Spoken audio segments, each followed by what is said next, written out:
Hi folks, this is Hector. Welcome to a new video of my Forex trading course. In this video I'm going to be talking about full potential projections for a swing, okay?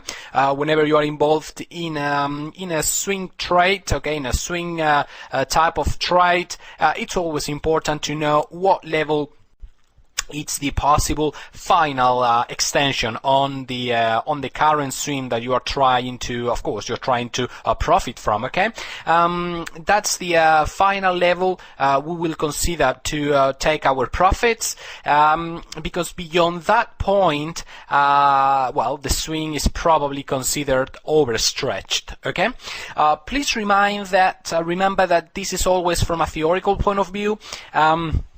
Full projections don't mean that the swing, first of all, will always hit that projection, and second, that it may not go farther up. Okay, it just means that that's the level where this new swing has come to basically pour in all the use that was left on that swing. Okay, in order to determine what the final projection is, we measure the previous swing length, okay, the total impulse for the previous swing, and then add it to the tip of the retracement. Okay, let me mark it on the chart so you can have a graphical picture of what I'm talking about. By the way, of course, as usual, whatever I am telling you here, it always applies only to trending scenarios. Okay, trying to apply these concepts on non-trending scenarios might definitely not be a good idea, or they simply might not work. Okay, as you guys know, whatever I am teaching you here in this course is always assuming that we are in a trending scenario as per my simple moving average trend filter condition. Okay.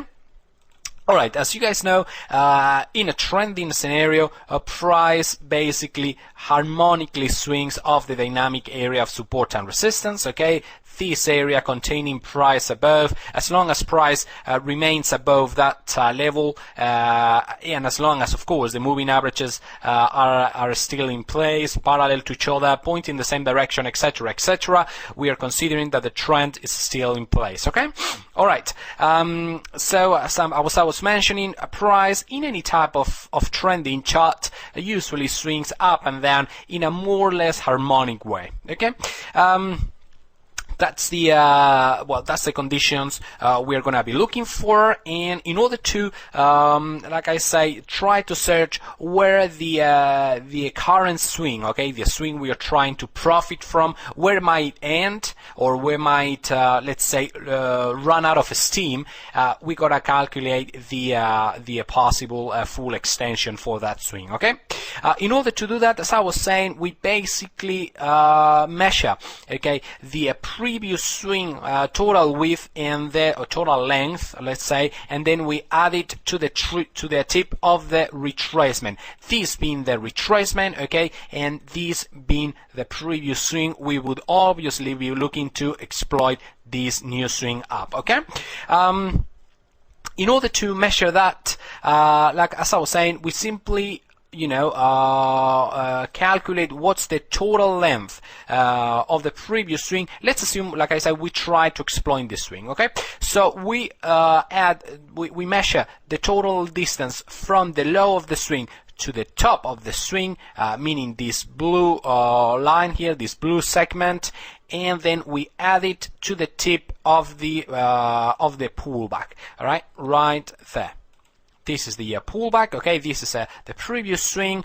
Let's say we enter long as the trend line, as the retracement trend line gives way. Okay, we enter long there, and then we want to know, okay, what's the farthest once again from a theoretical point of view this new swing can run to. And well, that's what we use this segment for. This price level is where price may run out of steam. As you can see, it touches that level, and from there it retraces back down. as I was saying before, that doesn't mean that price may not continue farther up, okay, in this swing. Of course, it may continue swinging up and down, well, basically forever, for as long as the trend remains in place. But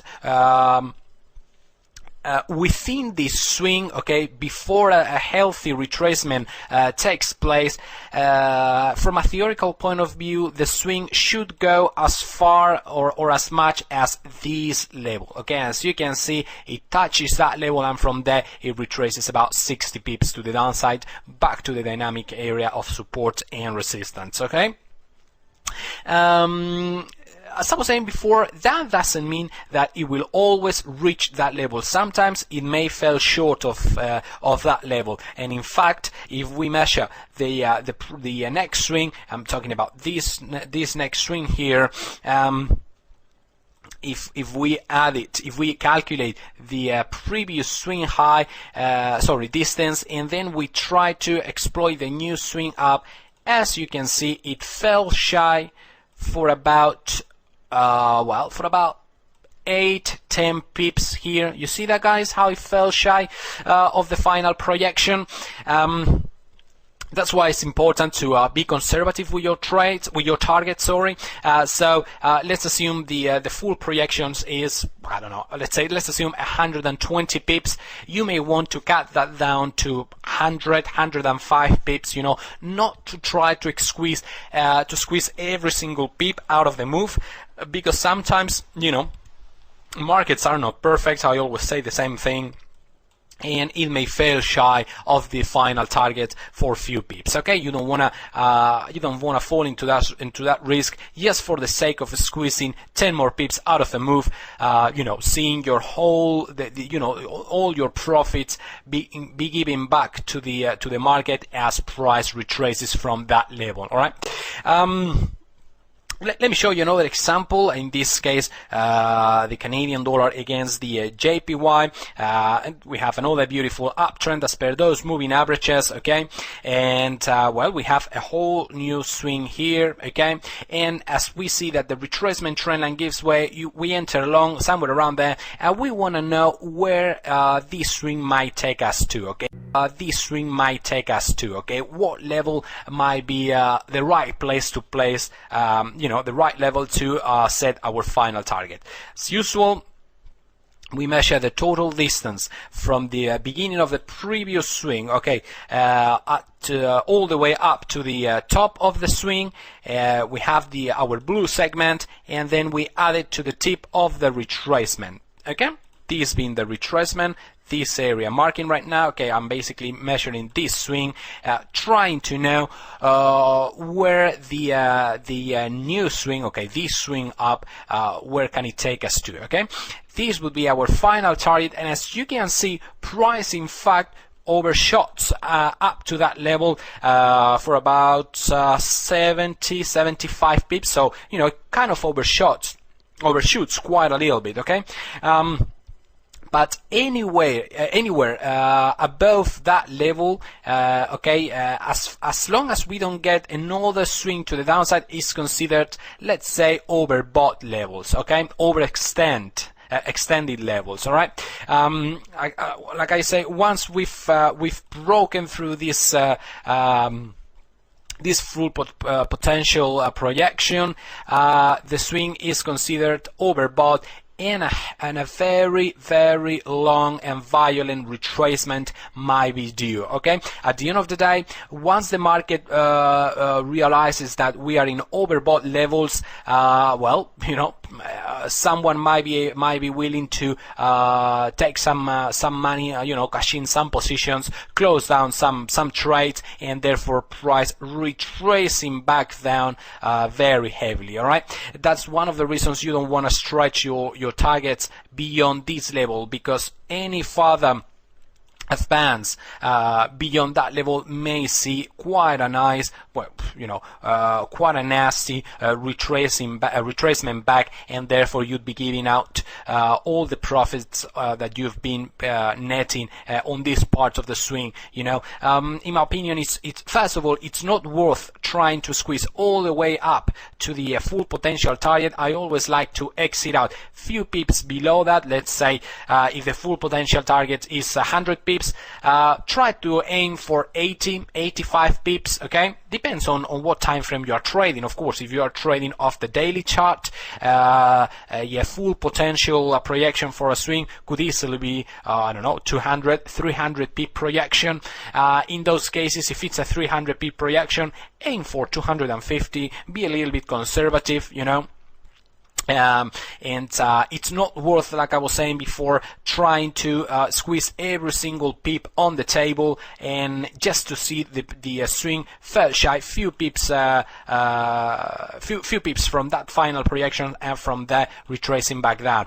And also, it's not worth either trying to shoot for or to aim for any further gains above the full projection, because, like I say, any heavy, a nasty retracement back down might happen at any time, because at the end of the day we are in overbought levels, okay, overextended swinging price action. All right. Now let me show you another example. It's in this case it's a downtrending scenario. That's why I wanted to show you this, show you guys this example. It's basically the same thing. Another nice downtrend, moving averages parallel to each other, price harmonically swinging off the area of dynamic resistance. In this case, since we are in a downtrend, etc., etc. We have this clear swing down here. Well, actually we have one here, then we have another one there, and well, perhaps we might be involved in this new swing to the downside as usual in the direction of the main trend. We want to know where we should exit our final position. In order to do that, just as we did before, we extend the distance of the previous swing. We add it to the top.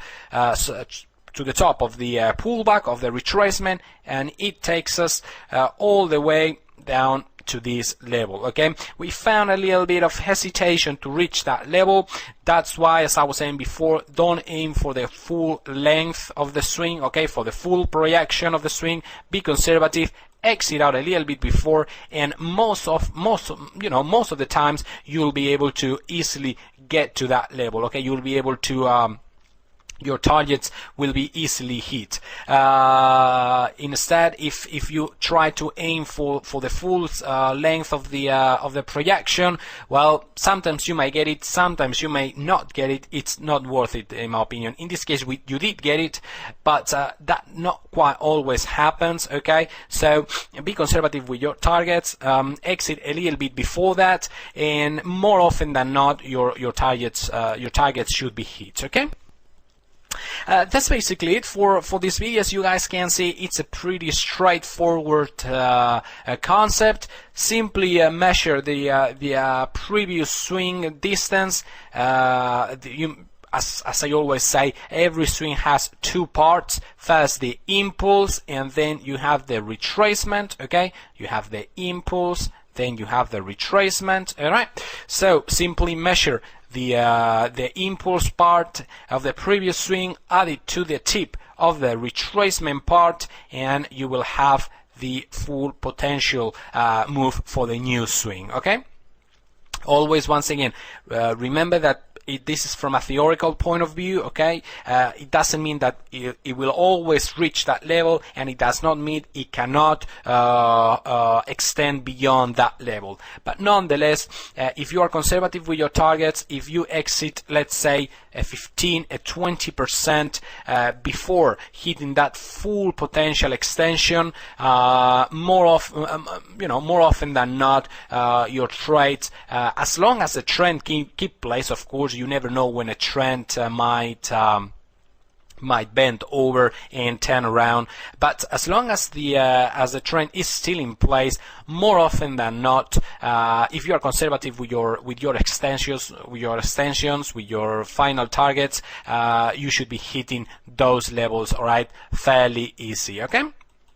Alright guys, that's all for this video. I think it's a pretty easy to understand concept. Nonetheless, if there is anything you didn't quite get or you like to discuss in detail, as usual, feel free to send me an email and I will very gladly get back to you as soon as possible. Alright folks, that's all. Bye bye. Hi guys, this is Hector and welcome to a new video.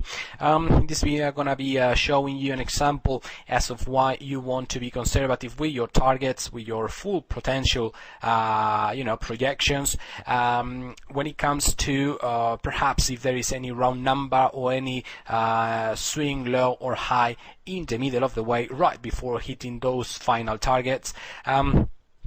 Because we might indeed see a retracement up on bouncing of those levels of support and resistance. Okay, in this case we are looking into the USD JPY on the daily chart. Okay, we can clearly see that we are in a beautiful, actually it's a beautiful up channel. Okay. Nicely swinging up and down, up and down, up and down of the dynamic area of support, and I'm going to be focusing on this new swing high there, up on the previous swing before this swing that we might be wanted to profit from. I'm just going to be talking about targets. In this case, the full projection for this new swing would be the total distance, the total length of the previous swing impulse, okay, meaning this part, okay, this distance marked by this blue segment, and then projected from the tip of the retracement part of the previous swing, okay, meaning this point. I'm basically measuring all this move up and then adding it to the tip of the retracement tip right there. Okay, so that takes us all the way down, all the way up here. All right. As you can see on this current swing, well, supposing this was the current swing, the swing we want to exploit from, we can notice how price fell shy few pips of its final target, and that's because we have this previous swing high at that level. Okay. As I was mentioning on the website, please remember that as price is nearing its full potential targets, the bulls might be coming, might getting exhausted, might getting a little bit tired from pushing price all the way down from here. Some people have been buying the USD against the JPY, therefore the chart keeps on going up and up and up and up, but as price reaches its full potential target, less and less people are willing to be to adapt to their long positions, or new trader, not as many new traders are willing to enter long at this part of the chart. Okay, at the end of the day, we are already far away from the pullback, and therefore the bulls might be about to get exhausted from all the as I was saying, all the effort from pushing price all the way down from here to to the tip of the retracement. Of the swing. Okay, so as price is nearing this level, any possible level of support and resistance, any round numbers, I was saying, perhaps a previous swing high, such as in this case, people might prefer to close down their positions at that level before hitting the full potential target of the previous swing. Okay, and therefore we may see a retracement, a healthy retracement down from the top of the swing. Okay, that's why whenever you are spotting a possible level of support and resistance, be conservative with your targets. Shorten down a little bit your profit levels, and instead of trying to squeeze these last few pips out of the whole move, okay, out of this whole move, it makes no sense, in my opinion, to try to squeeze all these few pips, extra pips, trying to breach through previous levels of resistance in order, like I said, to squeeze just some last few pips, because indeed from there what you might see is that you are giving back all those profits back to the market.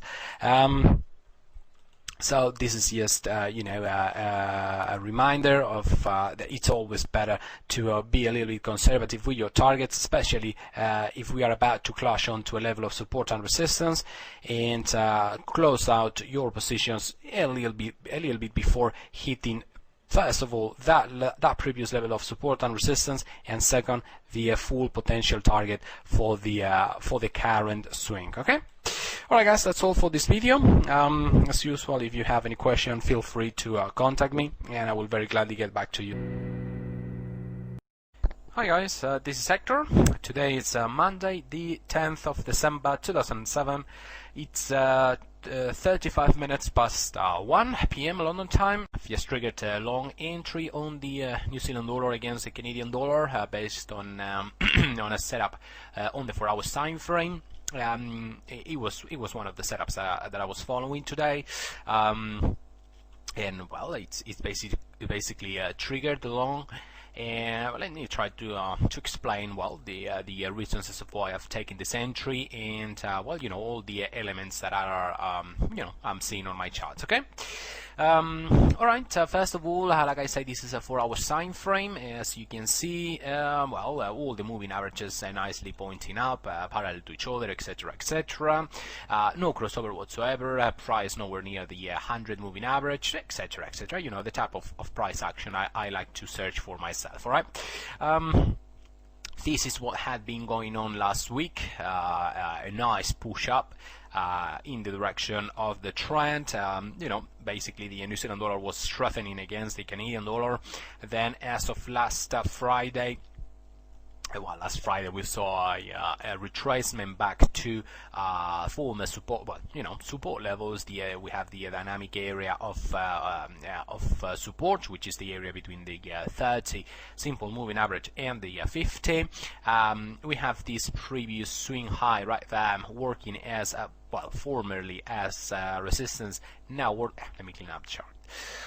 This is the previous swing high I'm talking about, a former resistance, now working as support. We also have the 0.7750 round number.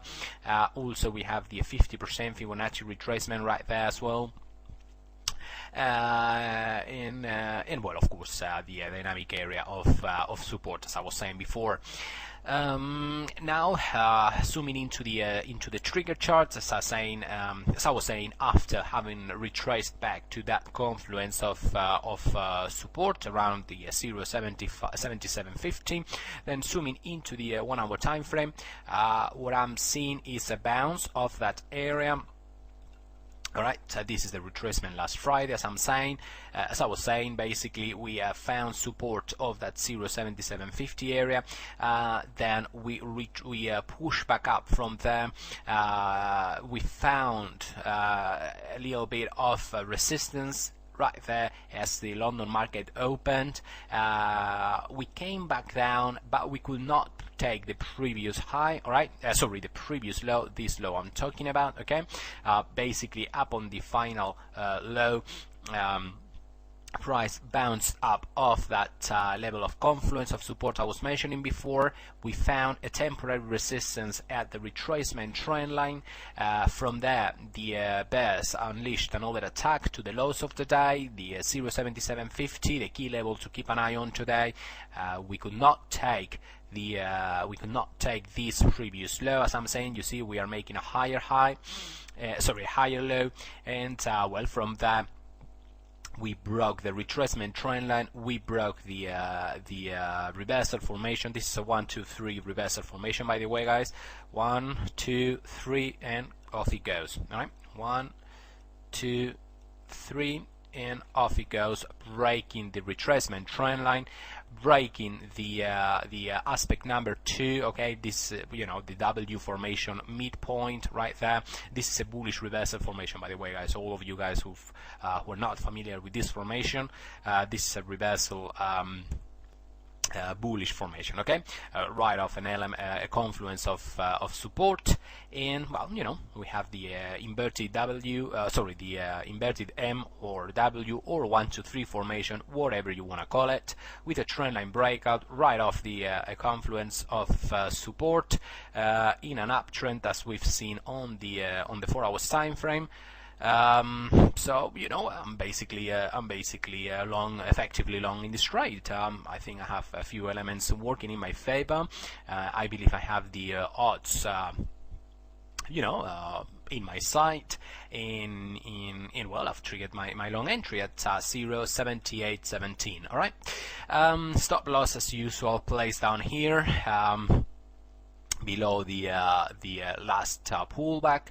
I'm gonna take half of my position out at the previous swing high, 0.7884, which actually comes around the average daily range for this currency pair very nicely. All right, we are gonna be hitting the previous swing high just as we meet the average daily range for this currency pair, and that's always nice to see. You know, to scale out a little bit of your position and move stop to break even as the average daily range and previous levels of resistance are met, you know, in order to offset a little bit of risk on this trade. And from that, if the trend is to continue, I'm going to take the my second target, my second part of the trade right before hitting the 0.80 round number, okay, just in case we find a temporary resistance of that very round number level. Actually, if I go back into the 4 hours time frame, and well, you know, basically I measure the previous swing distance, okay, and I add it to the tip of the retracement. It takes me all the way up here, okay, right up there to the 0.8030 level, but like I said, we have the 0.8000, very strong, very you know, a round number, and I've decided to I'm gonna decide to place my exit, my final exit order before hitting that level. In my opinion, it's not worth to, you know, try to squeeze. Actually, let me stretch out a little bit the chart so you see that better. In my opinion, there is no point in trying to squeeze out these last 30 pips, okay, in this whole move. I'd rather, you know, be conservative with my targets, exit out a little bit before that round number, the 0.8000, and by that time the previous swing high, the previous swing distance from low to high, added to the tip of the retracement, you know, would have already almost having been met, okay. Like I say, I'm just giving up on a very small portion of that projection, and anyway, you know, I don't see the point in being greedy. So once again, let me repeat my levels. Entry level, actually perhaps you can see that better in the hourly time frame. There it is.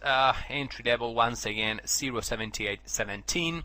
Stop loss level 0.7766.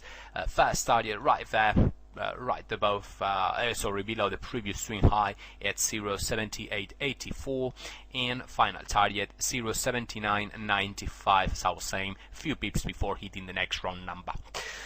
Alright guys, as usual, I will be keeping you updated on this trade, okay? Bye-bye. Hi guys, this sector, one quick update on this trade that I have open on the New Zealand dollar against the Canadian dollar. Just to let you know that I've closed half of my lots out a couple of pips before hitting the previous swing high. As you can see, we are going through a little bit of a retracement. This is very typical market reaction, and that's exactly the reason as of why I like to cash my few pips out of the trade as I hit the previous swing high.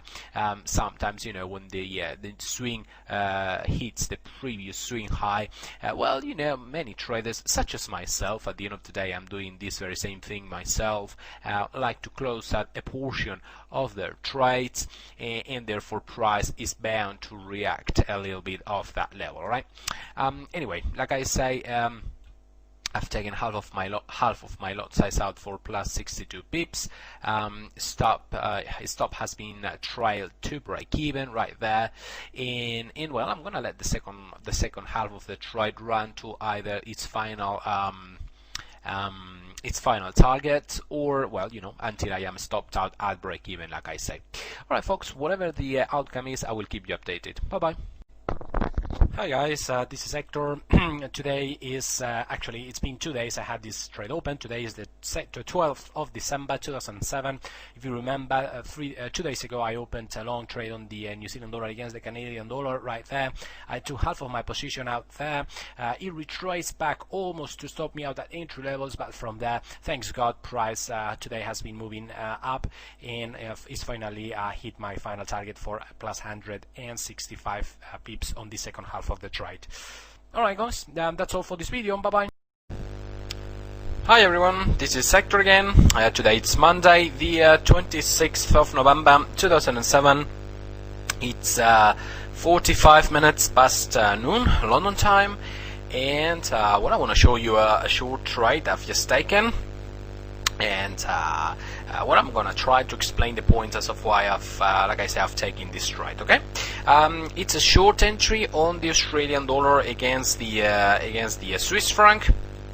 It's based on the 4 hours time frame, and it's a typical swing trade. Okay, you know, the type of trend continuing trades that I take of the dynamic area of support and resistance. In this case, resistance, since we are in a downtrend. If you guys have been following my videos for quite a while, you probably know that what I call the dynamic area of resistance is basically the area between the 30 and the 50 simple moving average. And well, I've throughout the last day and a half, ever since last Friday, we've been retracing back up to this area. Okay, former areas of support as well. Basically, this double bottom there, former support, now working as resistance, and we also have the 61% Fibonacci right there. So basically, we have a few elements coming together at that precise level. Okay, I'm at the 0.9770, 75 more or less, somewhere around there.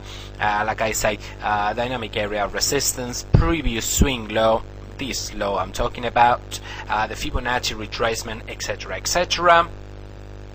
Basically, what I was looking for is a breakout of the retracement trend line. You know, any type of reversal formation coming in the or being, you know, showing on the shorter time frames, and that's like I say, that's appeared in the shape of a retracement trend line breakout.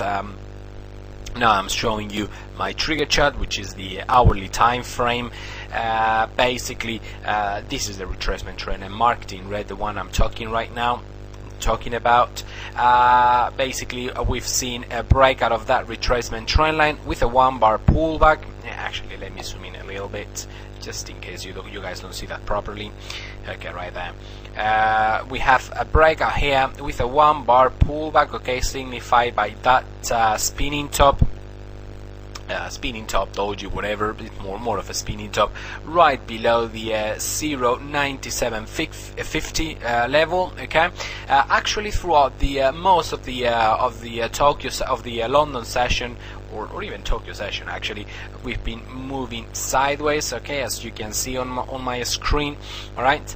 And well, basically, as this retracement trend line gave way, and I got my breakout pullback continuation pattern, you know, the type of pattern I usually like to trade, I've triggered my short entry right there at 0.9727.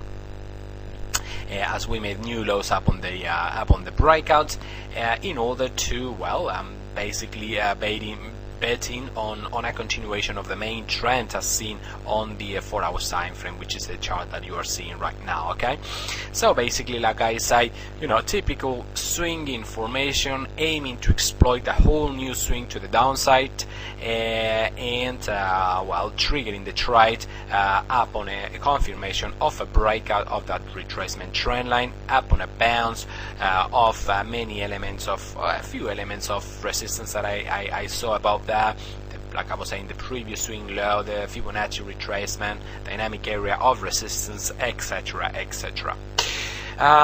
Stop loss level, as usual, placed above the pullback aspect. This is the entry level. First target as the few pips below, hitting the previous swing high. Swing low, and then at this point I will exit half of my lot size. I will cash in half of my lot size and move stop to break even, and then shooting for the full projection of this swing, add it to the tip of the retracement. It gets me all the way down to this area. As usual, I exit a few pips before hitting that full projection. Yes, a conservative target. All right, guys, that's basically all for now. Very typical, like I said, very typical swing trade, and well, whatever happens, whatever the outcome is, I will keep you updated. Okay, bye bye. Hi guys, this is Hector again. One quick update to let you know that I've taken half of my lot size out at my first target, and I've moved to stop to break even.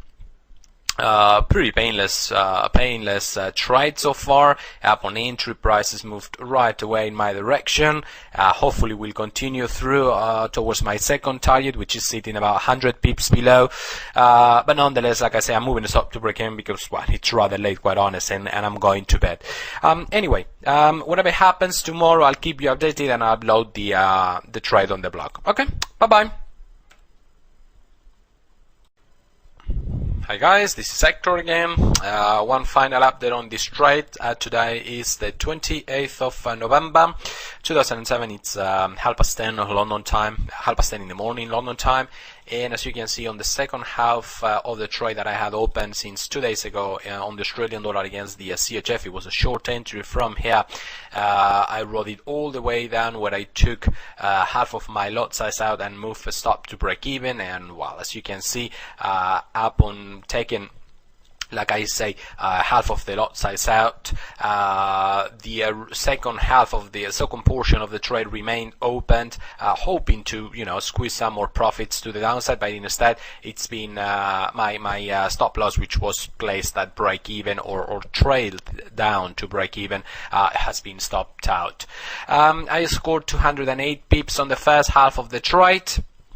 And since I only booked half of the trade, half of my lot size there, like I said, plus 208 pips. So for the total account of this trade, I've scored effectively 104 pips on this one. You see, this is one of the reasons as of why I like to exit half of the lot size out right as or a few pips above reaching the previous swing low. Okay. This being the previous swing low, because sometimes I've noticed that market tends to form some sort of a double bottom of or a W formation. I've noticed over the years that when we reach the previous swing low, price, the momentum tends to dry out a little bit. Sometimes we pull back a little bit and then we continue on the direction of the main trend, or sometimes we simply just keep on going through against the trend. Okay. Like I said, that's one of the reasons as of why I like to exit out half of the lot size out at that precise level, just in case we form, like I say, a double bottom, and from that, well, we continue moving against the trend. In fact, it makes sense, okay?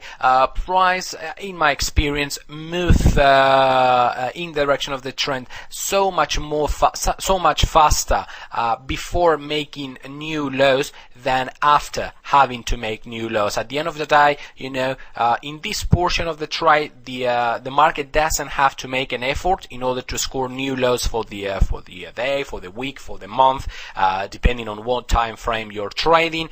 But upon this moment, upon breaching the previous swing low, you know, price has got to keep on climbing, making new lows for that particular period, okay? And that always, you know, requires an effort for the market, and that's why, like I said, once again, in my experience, it's so much easier to score the first half of the trade than the second one, okay?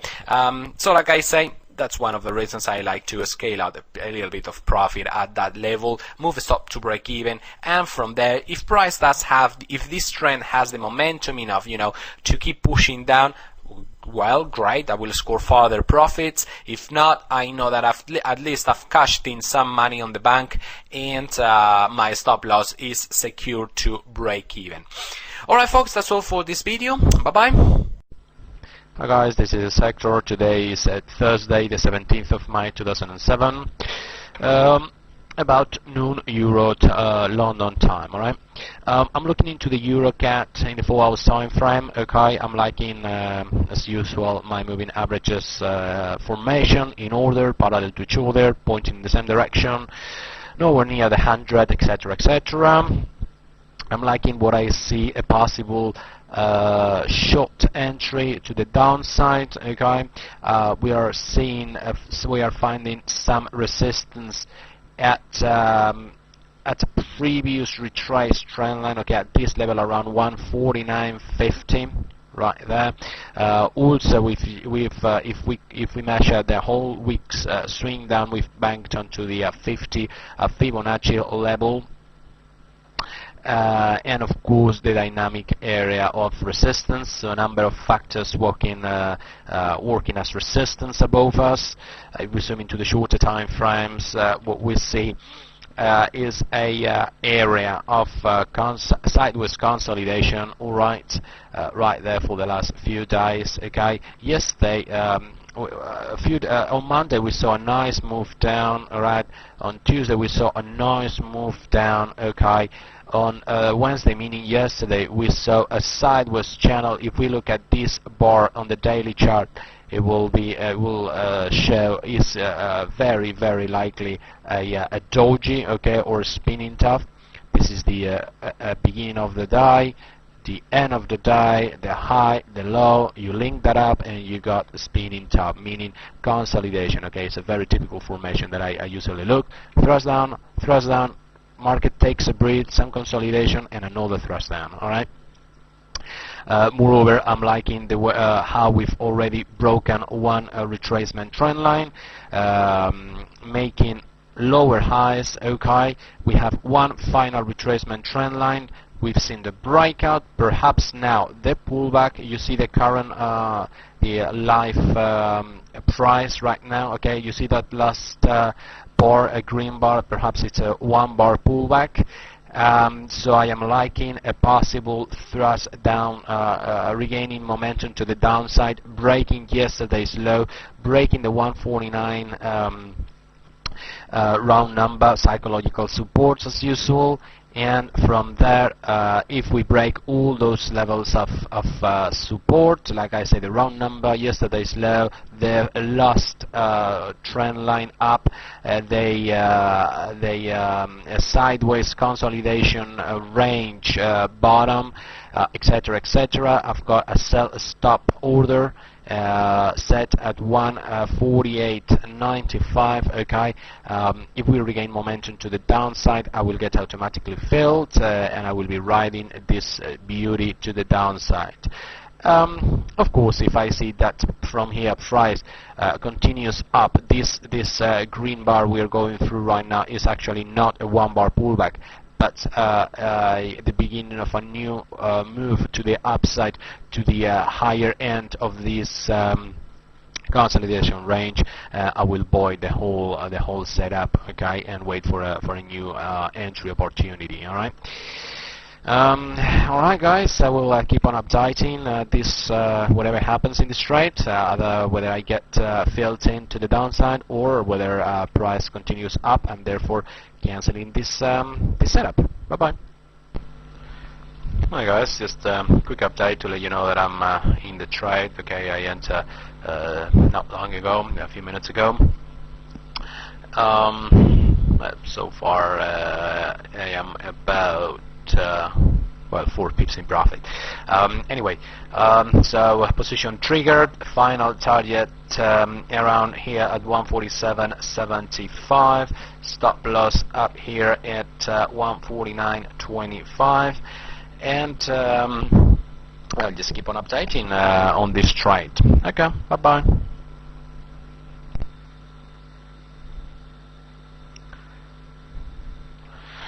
Hi guys, just a quick update to let you know that I'm moving my stop to break even in my live account right there. Just because we've run the average daily move, okay, for the Euro Canadian dollar. Again, taking half my position out at plus 22. And moving stop to break even just in case we see a retracement from there, or we simply remains sideways, range bound for the rest of the day. Like I say, the average daily range has been met at 105 pips for the day on the EuroCAD.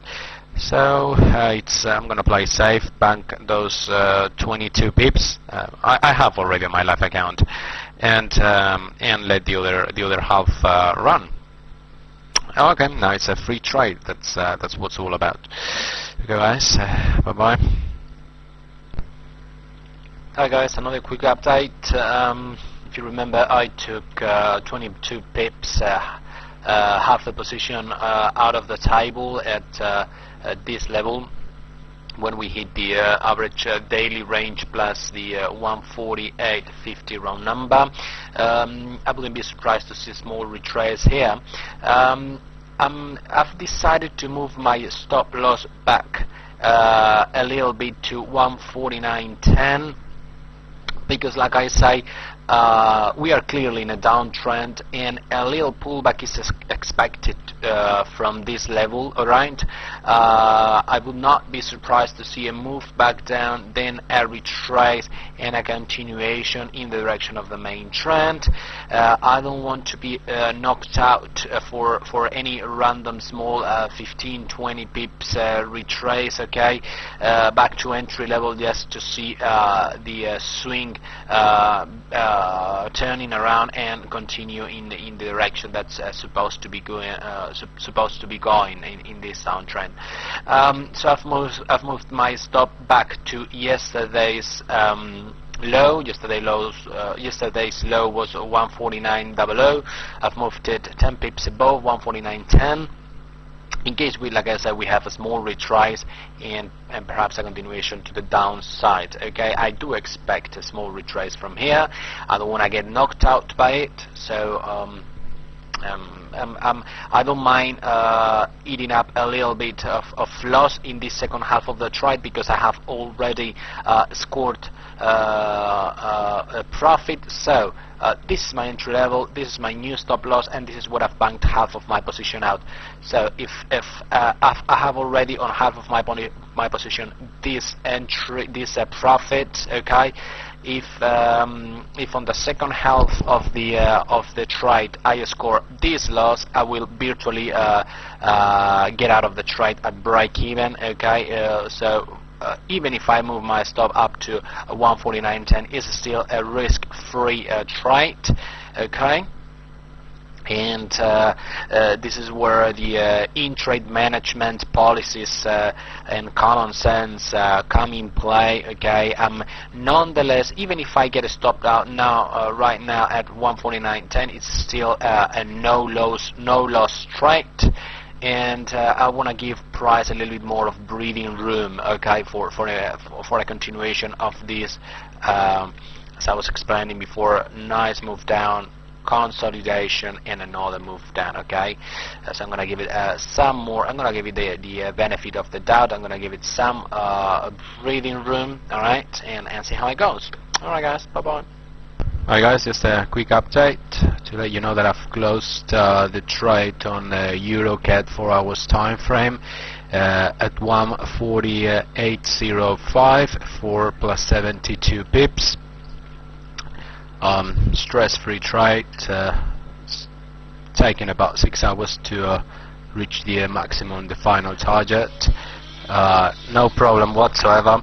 It never challenged my stop loss. It went into profit straight away from the very beginning. I took half my position out at 148.50, and I let the second half of the trade run to 148.05. All right, bye bye. Hi guys, this is Hector. Today is the 16th of May 2007.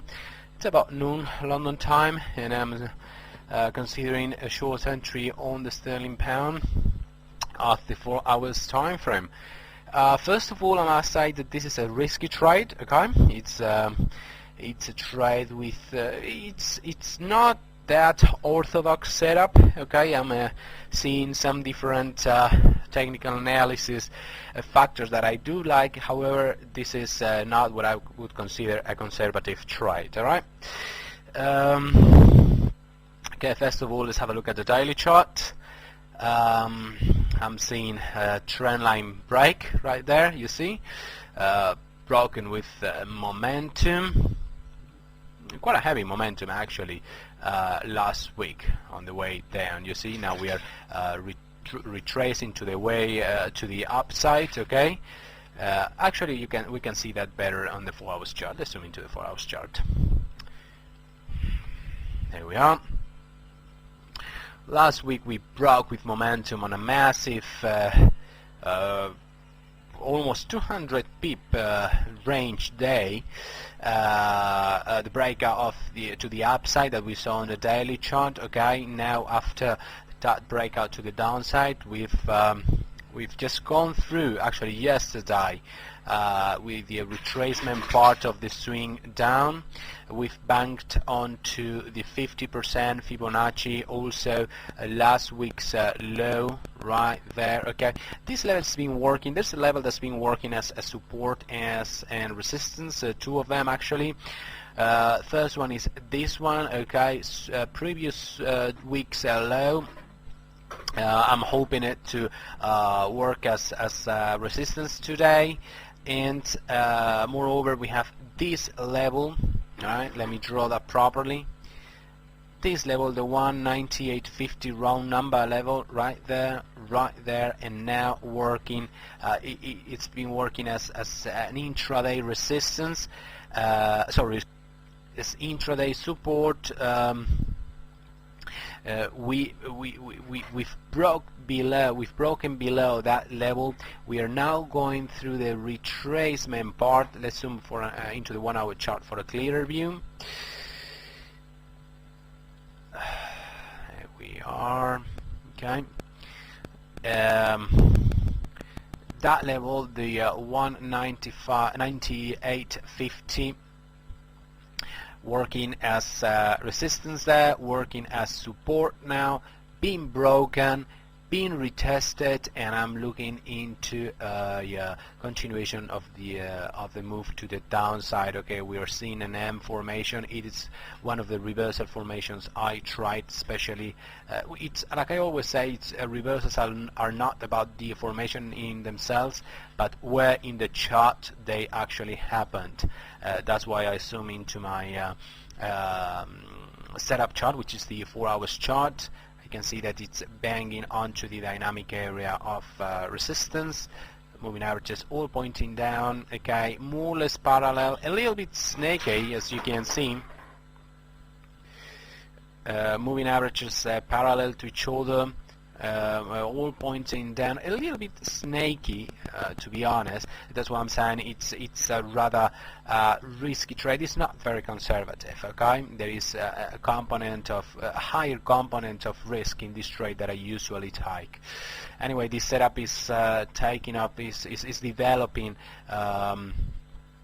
right off the inner channel. Okay, there is an inner channel in the 4 hours time frame. There is an outer channel up there, an outer trend line. There is an inner trend line, and this reversal formation is happening right off it. Okay, like I said, also off the week's swing, 50% Fibonacci previous swings low, former support now working as resistance, etc., etc. So I am liking this setup. Okay, I'm liking the short entry, which of course will be triggered as I begin to make new lows for the day. The stop loss will be placed above the round number 198.50, and my target price, I'm gonna use the average daily range, which is one of my techniques as far as establishing my price targets. The average daily range for the pound, it's in the last 100 days, it's been about 120 pips. Today we've moved 48 pips. Okay, so from here to here there's been 48 pips, and since the average is about 120 pips, I will add 120 pips from the high of the day, 198.70, which will take me to 197.50. all right, which is, I like this target, is right at a previous level of support. Also the round number, I will just place it few pips above, and hopefully throughout the day we will sink all the way down here. All right, I will keep on updating this video as soon as well, either we get an entry or I get an entry right there, or price keeps on shooting up and this level not working as the resistance that I'm hoping for. Okay, I'm hoping for this formation. All right, M reversal formation, breakout, retest, and continuation of the move to the downside, trigger, stop loss, final target.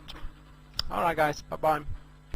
Hi guys, just a quick update. I've entered into the trade 1 minute ago. It seems like it's falling down in momentum. This is my entry, all right, 198.24, and well, I will keep on updating how this trade develops over the morning. All right. Hi guys, this is Sector. One final update, just to let you know that I've just closed my trade. It's for plus 55 pips. It's been about 5 hours onto this trade. Currently the day range for today on the GBP USD has been 108 pips. The average for the day is 119, so we are about to hit the average daily range. I've just closed it. Like I say, for plus 55, I'm gonna call it today, and I'm going out to enjoy the rest of my day. Alright guys, bye bye. Hi guys, this is Sector. Welcome to a new video of my Forex trading course. In this video I'm gonna be talking about intraday trading price targets, okay, how I go about finding my optimal levels to exit a trade, especially intraday trades. And what I'm gonna do in this video is I'm not gonna record any of my live videos, okay. What I'm gonna do is actually, I think it's gonna be more useful for you guys to understand the whole process. What I'm gonna do is to show a hypothetical trade, you know, a trade that we could have taken, but I don't want to focus on the actual trading itself, not on the setup, not on the entry or stop loss placement, but rather where exactly we want to be exiting that trade, or where our final target will be placed. Okay. All right. In this case, we are looking into the euro against the Australian dollar on the 1 hour time frame. As I was saying on my trading course, anything, any trade that's based on the 1 hour time frame or lower, I consider it an intraday trade. Okay, it means that it should hit its final target within the trading day, or otherwise something is not quite all right in that trade. Okay. Anyway, so in this euro against Australian dollar setup, first of all, we can notice how our moving averages are pointing down parallel to each other, etc., etc. So yes, we are in a trending scenario. Moreover, if we draw some trend lines, you know, we can clearly see that we have one very solid trend line that actually has been in place, you know, most of the week. 1, 2, 3, 4 days worth of price action, working as resistance there, and finally there. Okay. Moreover, if we draw some horizontal levels of support and resistance, I'm going to mark these ones in I don't know, let's say orange, for example. Well, we can define a sideways range price action. Okay, this range, you know, price swings up and down within this area. Finally, it breaks through, and up on the breakout, it comes back to retest the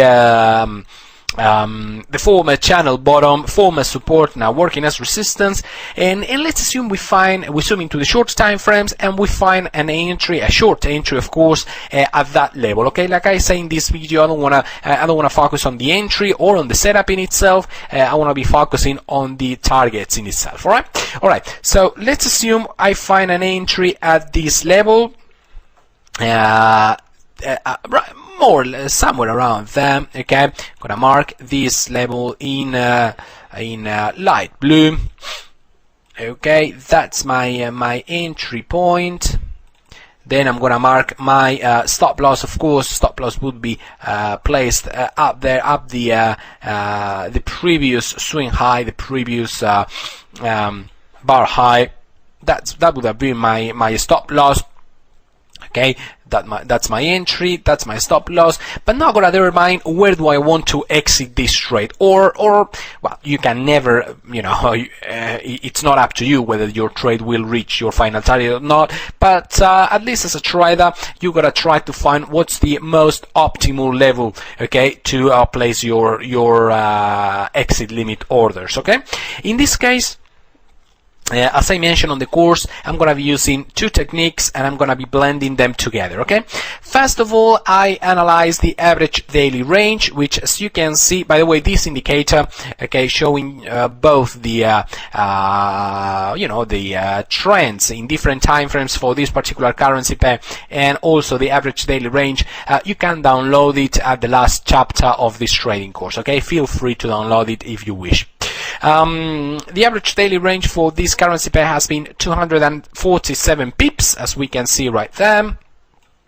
So this is the high for the day. Okay, this purple square signifies today's price action. The day started there. This is the high for the day. If we add 247 pips from that point, it takes us all the way down here. Okay, all the way down to right below the 165.00 round number. All right, that would have been the average daily range.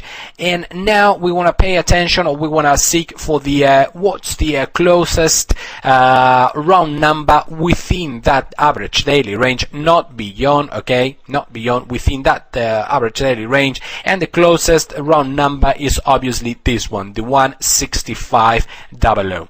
All right, that means that I want to exit, or I want to place my my final target for this trade before hitting this 165 level, okay, which is few pips before the average daily range. That means that my final target in this trade will be, let's say, the 165.05. Right, few pips above, hitting both the average daily range and also the closest round number within the average daily range. All right. As price moves down, okay, and closes in within this, within the final average daily range, which at the end of the day is nothing but the statistical point where the move for the day is going to run out of steam. Okay. At the end of the day, the average daily range is nothing but an average, of course, and that means that some days price will move more than 247 pips.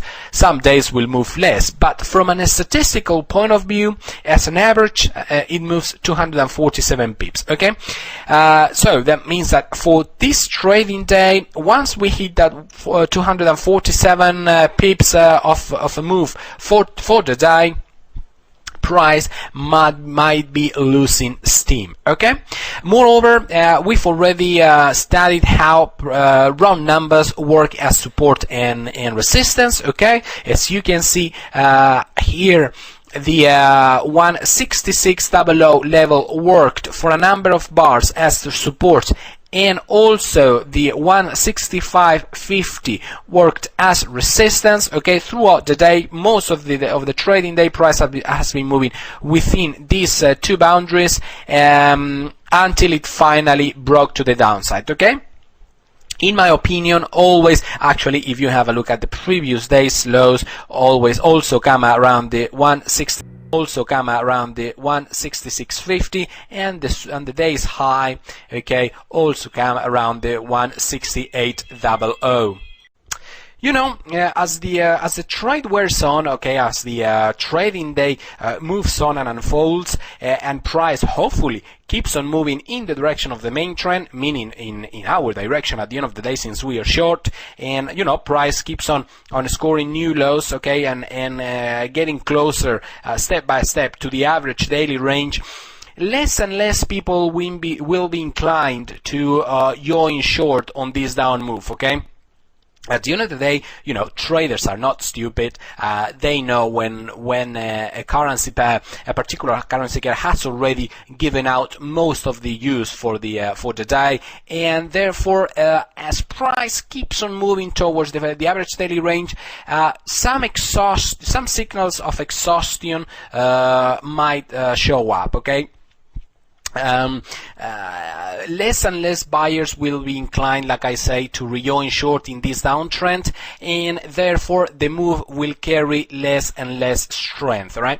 That means that once price is about to reach the average daily range, it might not have the momentum enough or the energy enough to breach through yet another round number. As I explained on the course, it's my theory that once price breaks one round number, it tends to gravitate towards the next one. Okay, have a look at here.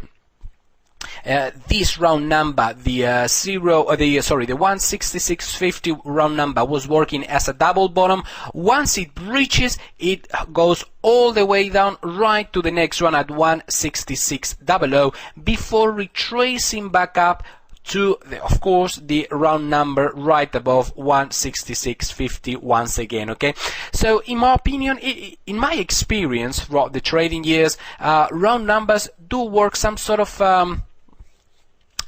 price tends to gravitate towards them. They are sort of like magnets, and once a round number is breached, price kinds of tends to gravitate towards the next one. Okay, but if most of the use, okay, from a statistical point of view, if most of the move for the day has been given, okay, let's assume price was somewhere around there, okay, we get closer to the average daily range, and we have a round number right above. What are the chances that price will breach through, okay, breach one level of support, moreover breach the average daily range, and move all the way on to the next round number? Well, it might happen. You never know. In forex trading, you never know. Everything is possible. But what are actually the chances? you know, in my opinion, there are higher chances that price might indeed find some support around here and stall sideways, or perhaps even bounce up, okay, as people close down their positions, their trades. You know, people who have entered short, just like ourselves, at any time here, they near the average daily range, and they say, well, I've had enough for today, Hector. I'm closing out my position and, you know, I'm cashing in my pips. Well, if many traders do the same thing, price is bound to turn around. All right. At the end of the day, of course, price is nothing but offer and demand. And if all the people who wanted to go short, you know, reverse their position and they exit their position, well, price is bound to rebound back up. Okay. So, as I was saying, as price is nearing its level of statistical exhaustion, okay, what are the chances that it will breach yet another round number and move all the way to the next one? Well, rather slim. It might happen. It might happen. You may have a very high momentum day, such as in this one, where price definitely moved more than average daily range. But most of the days will be like this one or like this one, okay, or perhaps, you know, like the one we are trading right now. Most of the days will fall within the average daily range. That's why it's the statistical average at the end of the day, okay? So if you see that your price is nearing the average daily range and you have a round number somewhere around there, you may want to exit a few pips before that, right there, okay. In this case it would be the 165.05, a few pips above the 165.00 round number, and also right above, few pips above the average daily range, in order to make sure that you are not placing your exit orders beyond a double level of support, the round number and the average daily range, okay.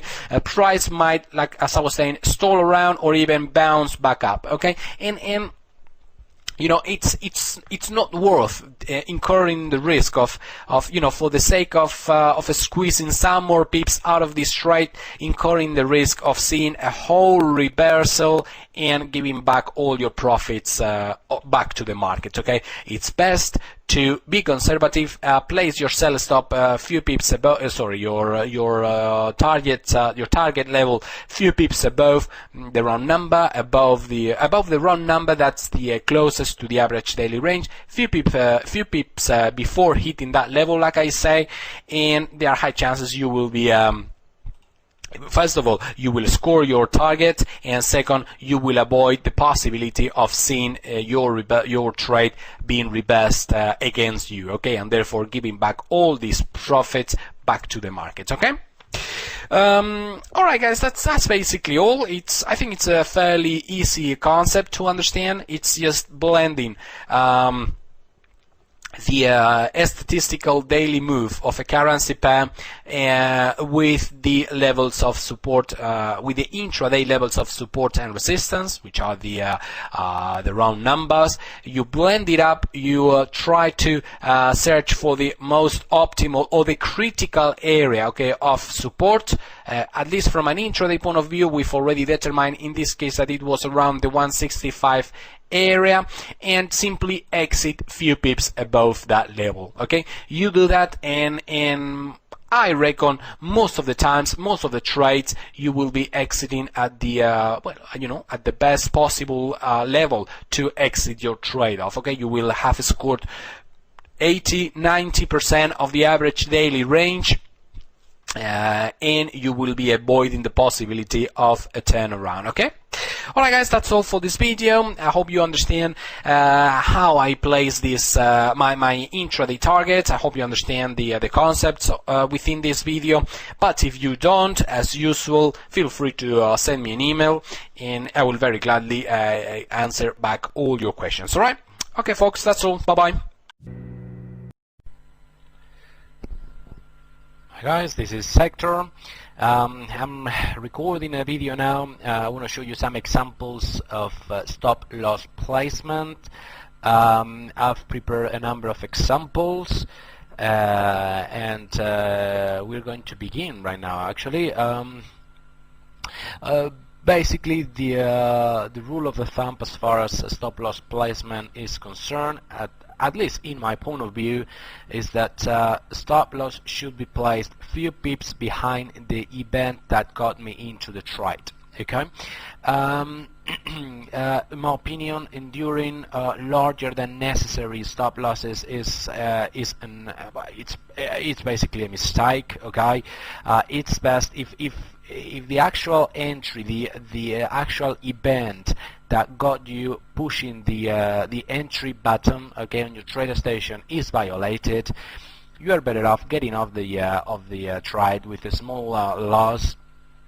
And then search for a new entry later on. Okay, I think it's a big mistake to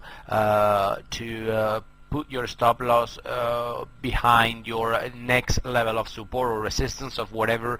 If the very level of support or resistance you are basing your trade on is violated, then that entry is not valid anymore. If think about it, if that level didn't hold, okay, if that level of support and resistance didn't hold in the first time, would have you entered that trade?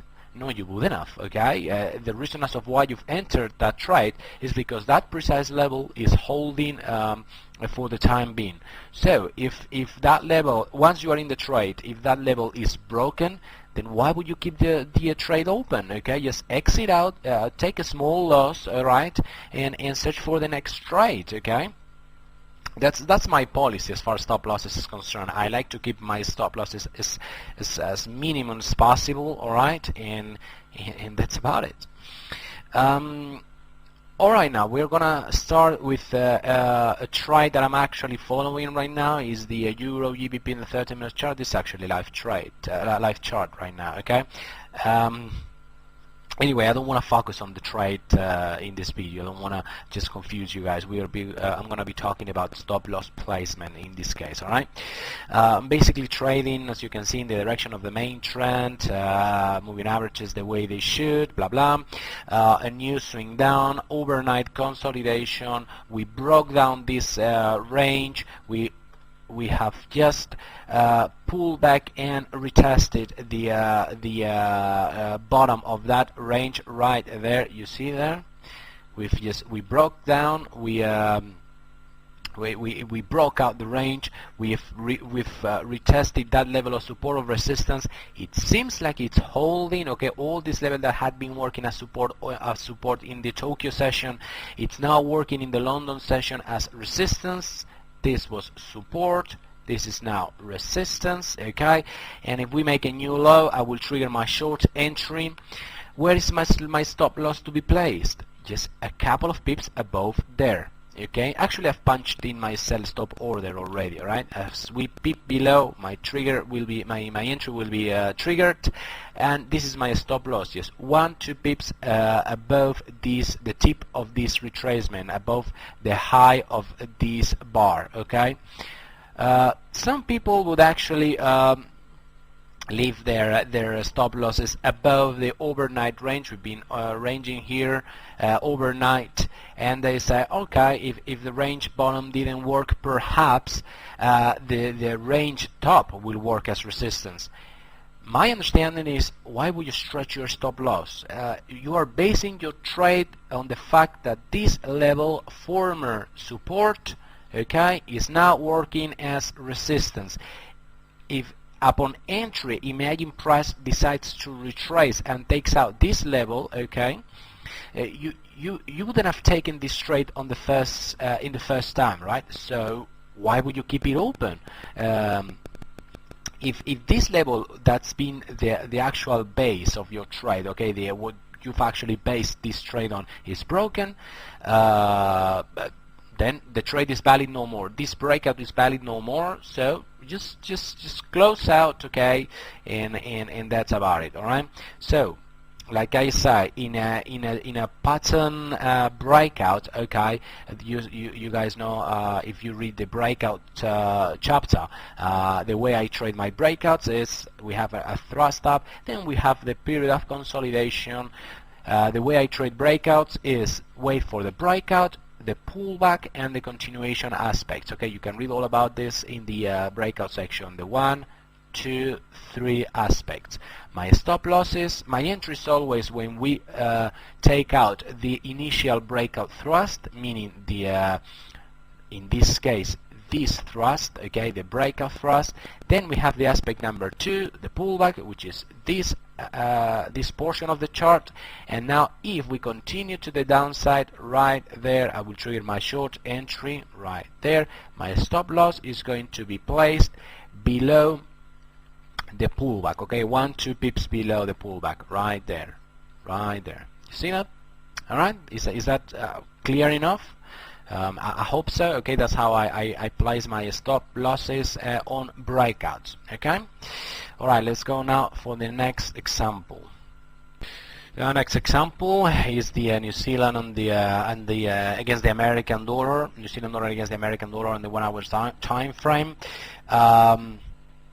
There are a number of formations here to be traded. It's a clear downtrend, okay?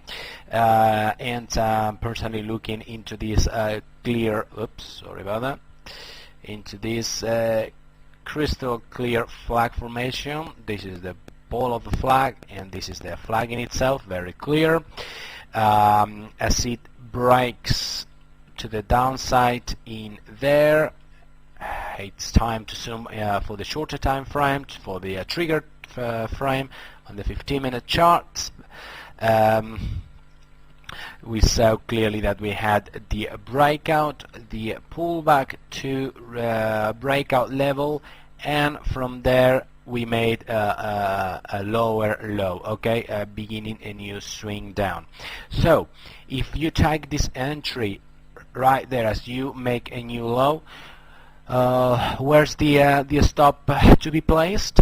In the right behind, as usual, the band that got us into the trade, meaning this breakout pullback continuation aspect right there. Okay, a couple of pips above the tip of the pullback. Okay, right there. All right, let's go back to the 1 hour chart once again. Some people would argue to there is I don't know, put the stop loss perhaps above the 30 or the 50 simple moving average, hoping that if this level breaks to the upside, the dynamic area of support and resistance will hold the move to the upside. In my opinion, it's best to exit right there, and as price moves up to the area of dynamic support and resistance, then you will reassess. It's best to get out, and when price reaches a new area of resistance, reassess the situation, and if you're gonna enter, well, then you re-enter at a better price up here. Okay, anyway, what's the cost? It's just 4, 3, 5 pips maximum, depending on your broker, which is the spread. Okay, you can get in a trade anytime you wish. You just pay another 3 or 4 pips in of a spread, and you are in. Okay, again, so just get out as soon as possible. Don't eat any doldrum. Wait for price to reach the next area of level and support level of support and resistance, and reassess the situation once there, if you want to re-enter or not. Okay, all right, next example. All right, we are now looking into the Swiss franc against the Japanese yen. I want to show you how to I place my stop losses on the 1, 2, 3 formations, reversal formations, right off. I'm going to be looking into this swing. Okay, this swing up for an entry right there, right off the dynamic area of resistance. Okay, so as usual, as we have a nice swing up, then we go through the retracement section of the swing, and as soon as we hit the area of dynamic resistance, I zoom into the trigger chart, searching for reversal formations. In this case, let me mark this area and zoom into the trigger chart, which in this case is the 15 minutes chart right there. As usual, we always have to mark the retracement trend line. Okay, that's it. And we soon find this is the area of dynamic support and resistance in the setup chart. Okay, and we see 1, 2, 3 formation with a trend line break, making new highs. That would be our entry.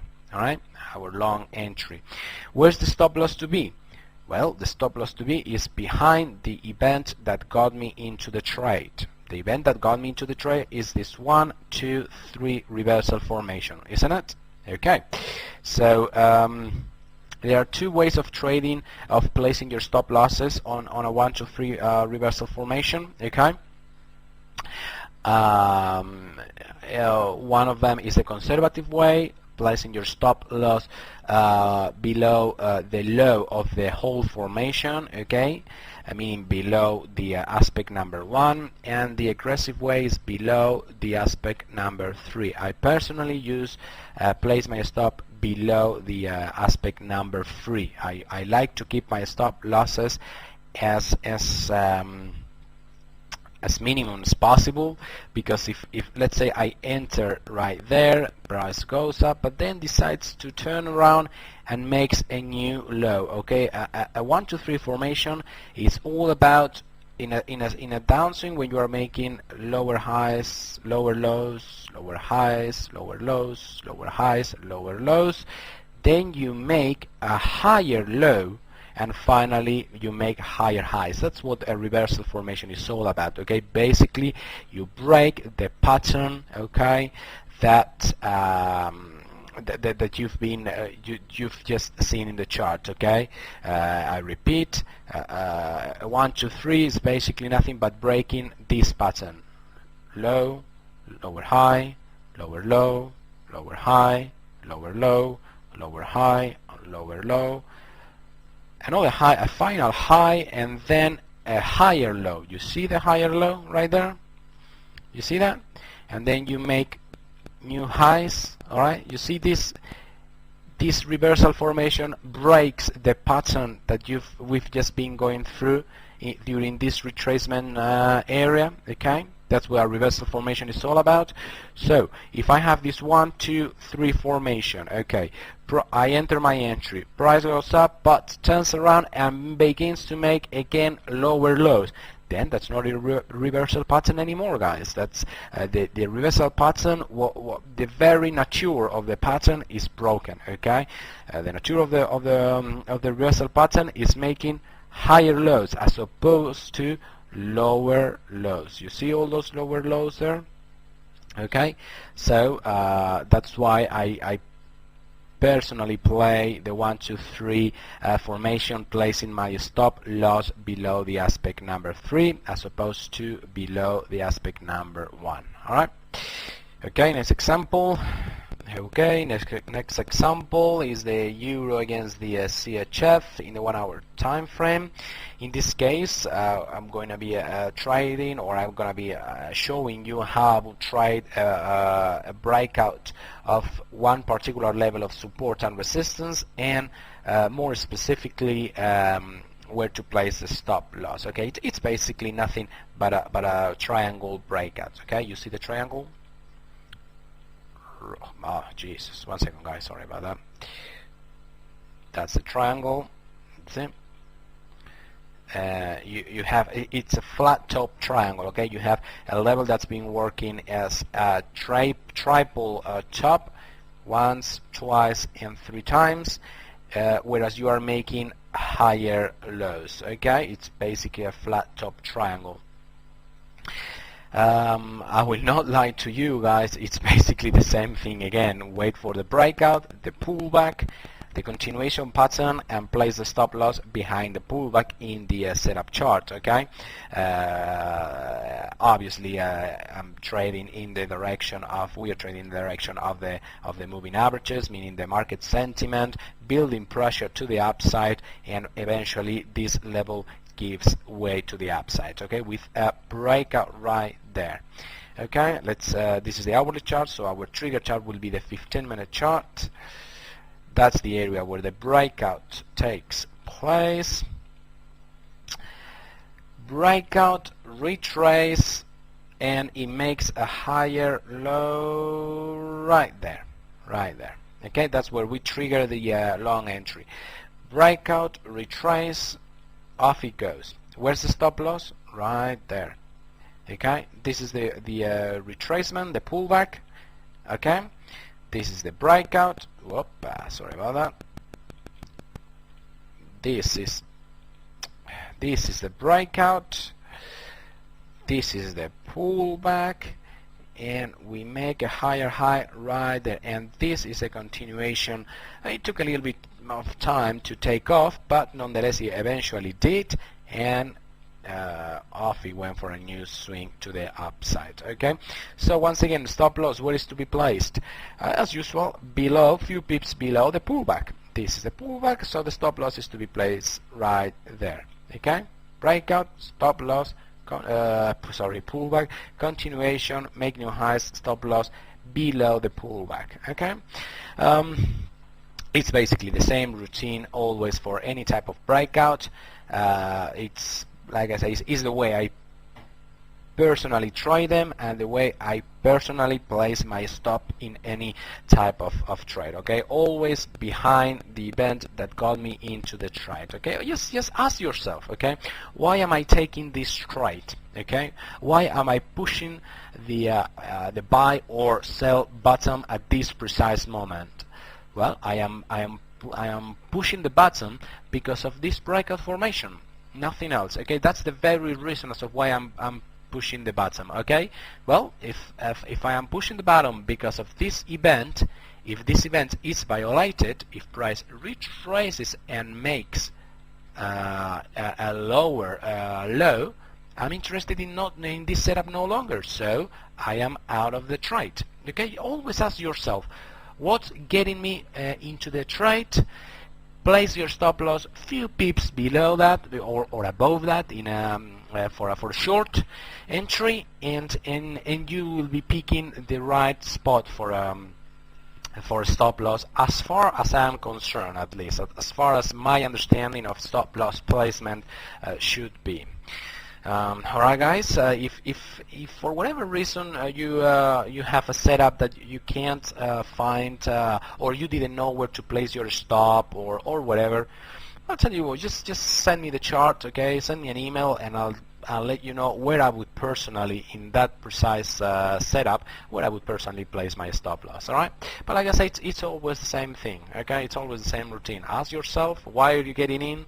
Place your stop loss few pips below, and you're good to go. Alright, okay guys, that was all. Bye bye. Hi guys, this is Sector. Today I'm following the American dollar against the Canadian dollar in the 4-hour chart. Once again, I'm looking for a possible short entry, and first of all, I'd like to say that this is a risky trade, okay? Just because my moving averages haven't, the 30 moving average hasn't quite yet crossed below the 50. All right, so that's it is indeed. I am aware of the extra risk of this trade, and therefore I'm going to reduce my lot size.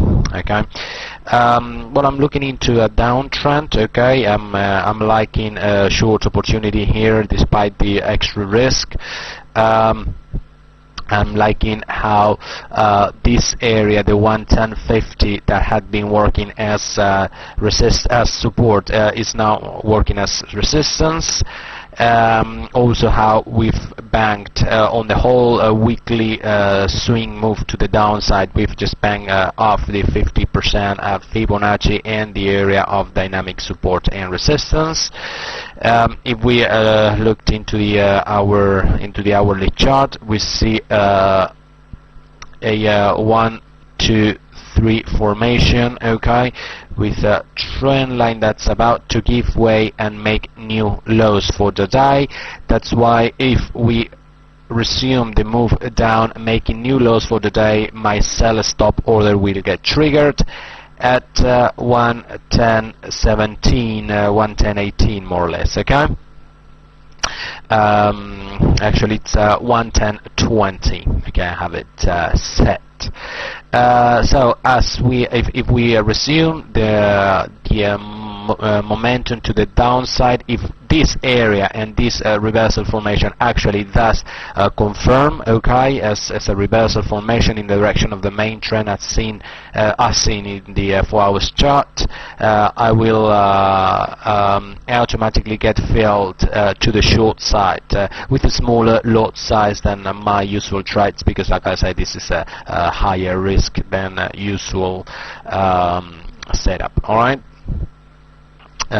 Stop loss, of course, will be above today's high, about 40 pips ahead of above of my entry level, and target price will be the historical low we've seen last year at 109.30. All right. Right. Whoops, sorry about that. Right there. Okay. That would be the entry level, that would be the stop, and that would be my final target. Alright guys, I will stop the video now and keep on updating as soon as either I get an entry or this level, the 110.50, gets breached to the upside. That would void the whole setup. Alright, bye bye. Hi guys, just a quick update to let you know that I've been triggered in the position. Okay, entry has been 110.07. Stop loss is up there 110.60, and the target price is 109.35 right there. As you can see, I've been triggered. Whoops, my sell order. And well, let's see if we can get a nice move down from here. Bye bye. Hi guys, just a quick update to let you know that I've closed half my position for plus 42 pips on the trade I had open on the American dollar against the Canadian dollar on the 4 hours time frame. It's taking about 5 hours and a half, 6 hours to complete the first leg of the trade. Final target is 109.35, and well, stop loss now moved to break even. Half the position out, some pips cashed out of the table for plus 42. And letting the rest, the second half of the trade, run to the final target. Alright, bye bye. Hi guys, it's the next morning over, 18th of May. It's about 8 AM Euro time, and well, I just woke up to see my trade is still open. I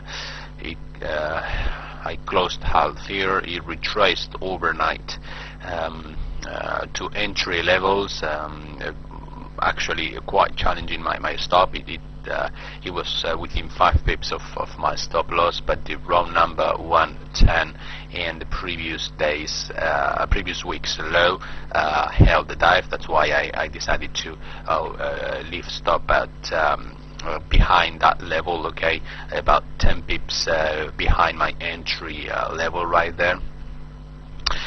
Anyway, price is right now at plus 22 pips in profit. This is my final target at the 109.36. Still open. Basically, nothing has really changed, so I'm just gonna let it run. Bye bye. Hi guys, one final update to let you know that I'm closing my position on the USD Canadian. It's just a couple of pips away for plus 55 pips on this second half of the trade. Alright, first half was plus 40, second one plus 55. Entry level, stop level, first target, final target right there, which is, like I say, 3 pips away from the target. Okay, I'm closing the video now. Bye bye.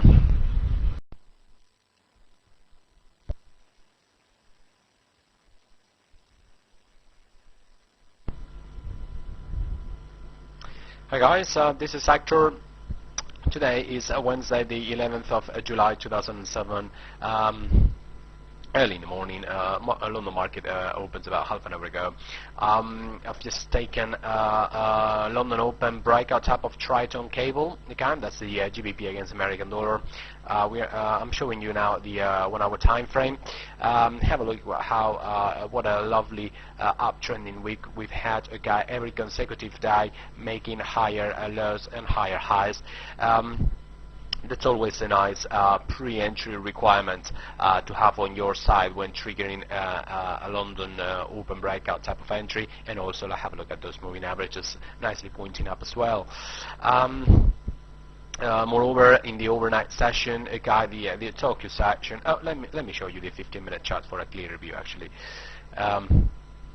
The token session, as I was saying, we've seen a very nicely defined channel, okay, with a triple top, okay, and a triple bottom defining the channel very nicely, as I'm saying, which is always very nice to see that, well, you have a very tight Tokyo range. You have you know very clearly what's the level you want to keep an eye on, what's the level you want price to break out from, okay, and so like I say, this is definitely a nice setup, okay, for the time being.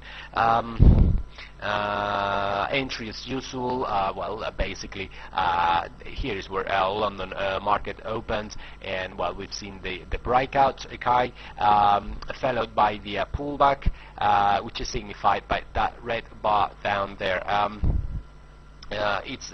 know it's just a one bar pullback, and perhaps you guys cannot see it properly on the screen, but nonetheless, it's definitely a pullback to retest the former resistance levels from above, okay.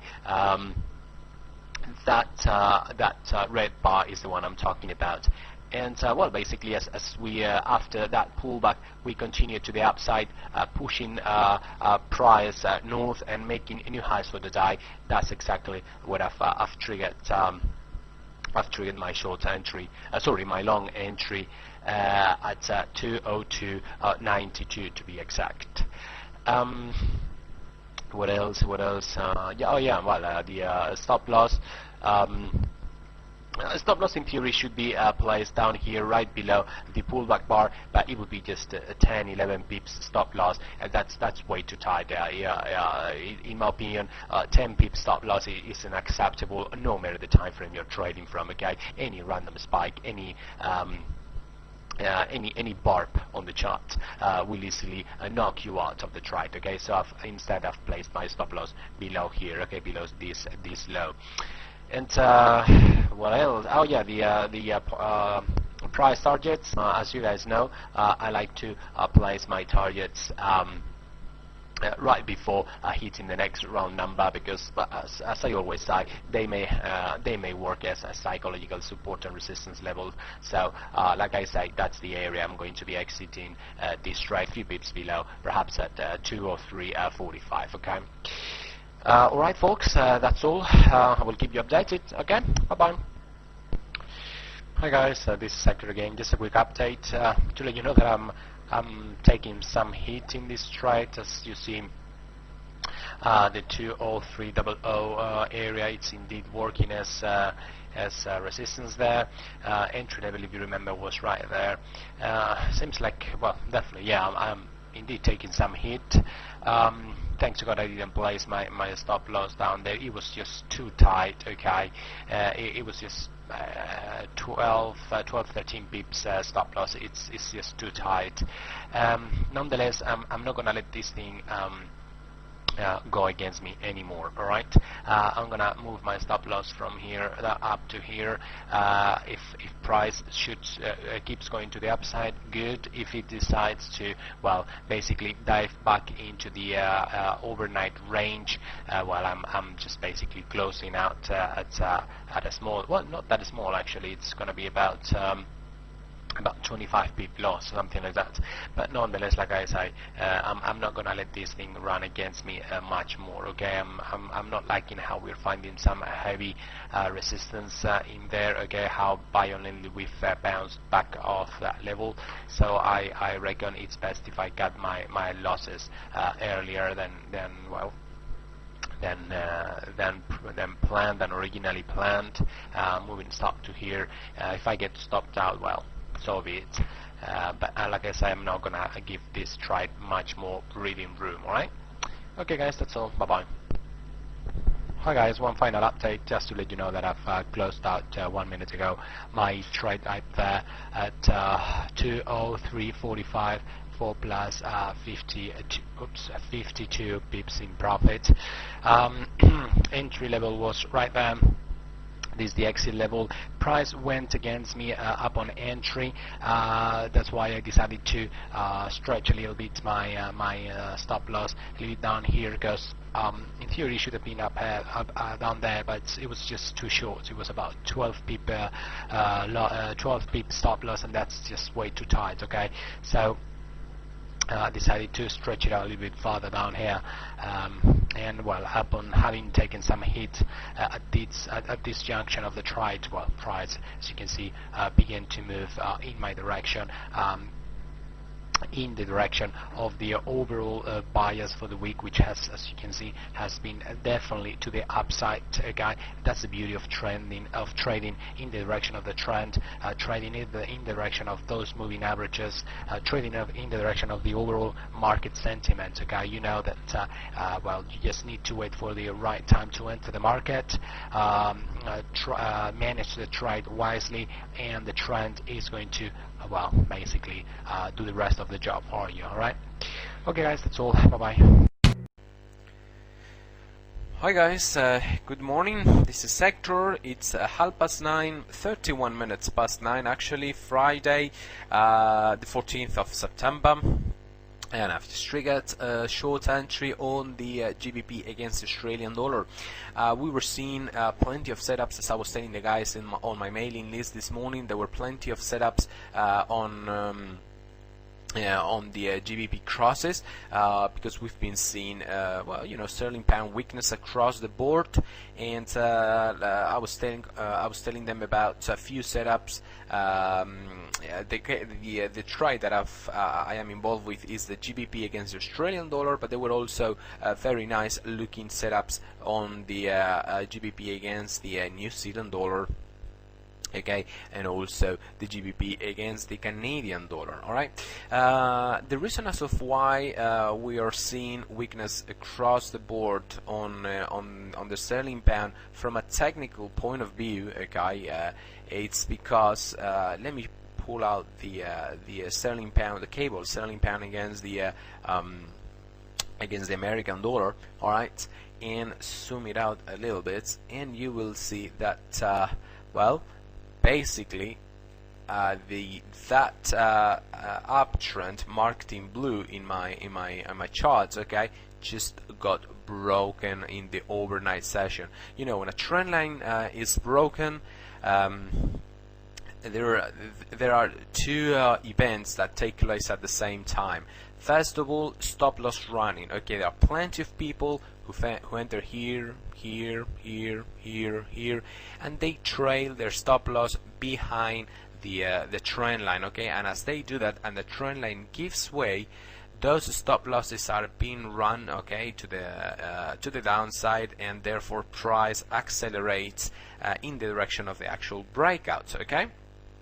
And also, all those people who were looking to enter short in the sterling pound, okay, wanted to enter short in this market, once they see the breakout of the trend line, they, well, basically they have green lights to trigger the short entry. So of course the process of acceleration, the downward acceleration price is twofold. Okay, one for the because of the all the stop losses being run for the people who've been long in this market. Okay, the trend line gives way and their stop losses are being run to the downside. and second, because of the people who actually wanted to be short in this market, and their short signal comes let's say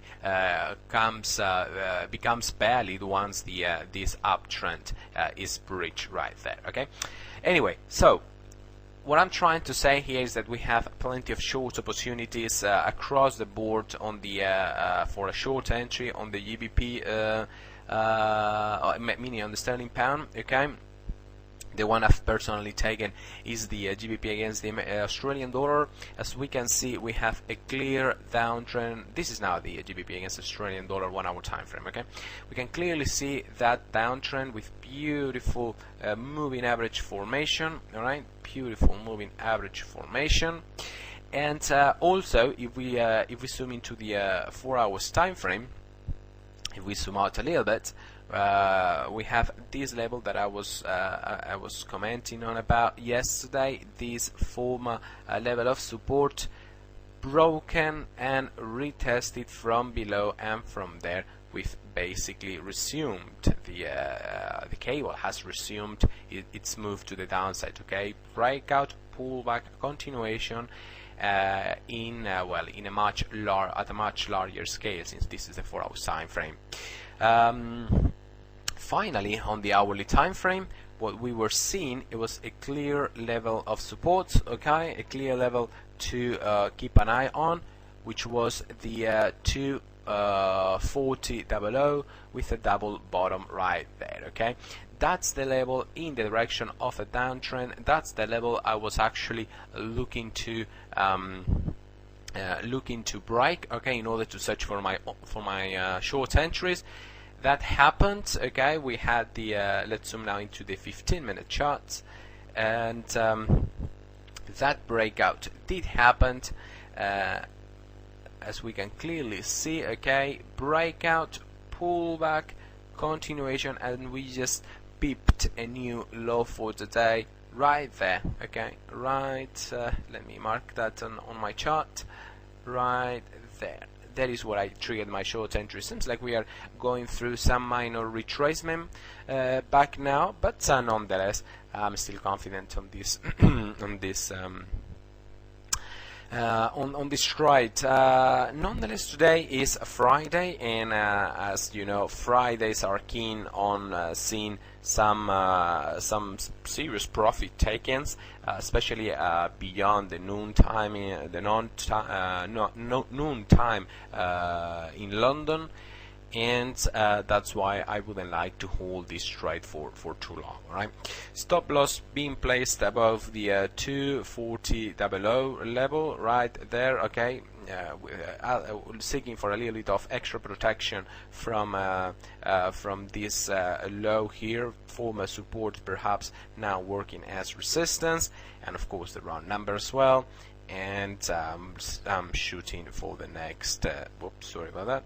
I'm shooting for the next round number at 0.3900, perhaps a couple of pips above. Okay, alright guys, whatever happens, I will keep you updated.